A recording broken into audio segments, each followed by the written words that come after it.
switch on the NanoVNA by sliding this switch, and you can see that the screen has lit up, as well as a blue LED has started blinking on the top.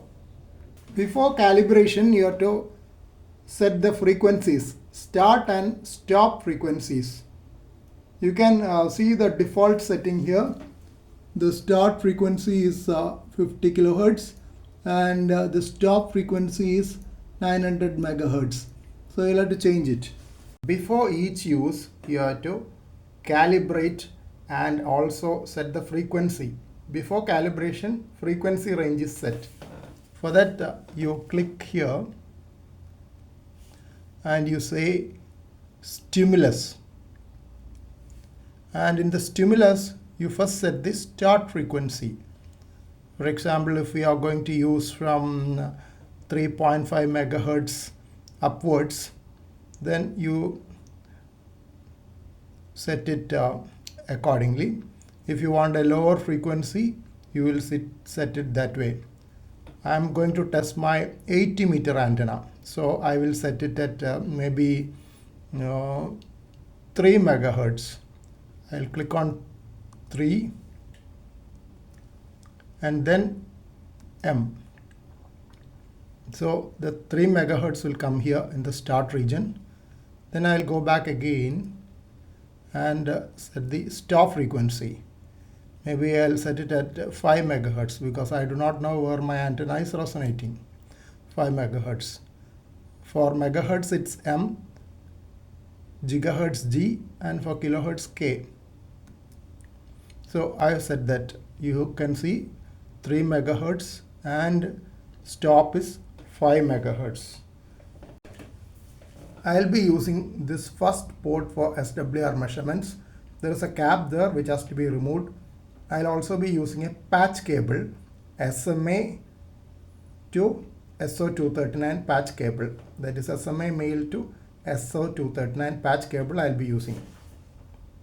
Now I have removed that cap.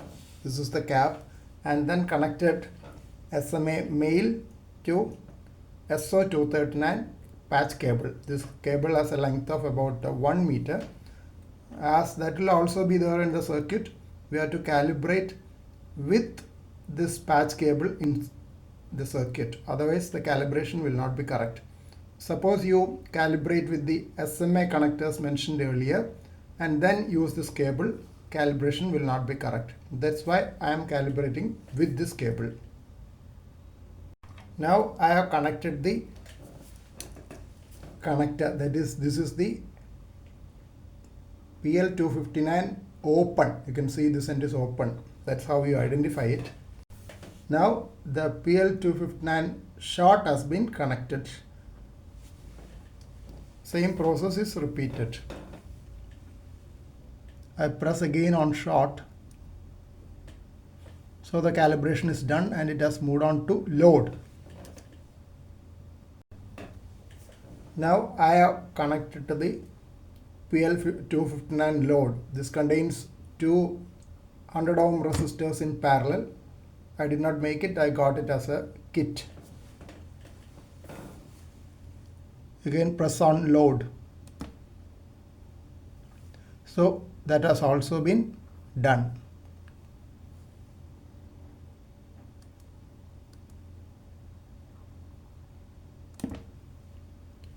Now if I have put an SD card inside this device, I could save it to the SD card. So this is in short about setting the frequency range and calibration of NanoVNA. And please remember that you have to use the type of connectors and patch cables which you are likely to use with your antenna. Otherwise, the settings will be different. So I have used a patch cable, SMA male to SO239 patch cable, and PL259 calibration kit, because all my antennas are terminating in PL259, which cannot be connected directly to the SMA connectors on this NanoVNA.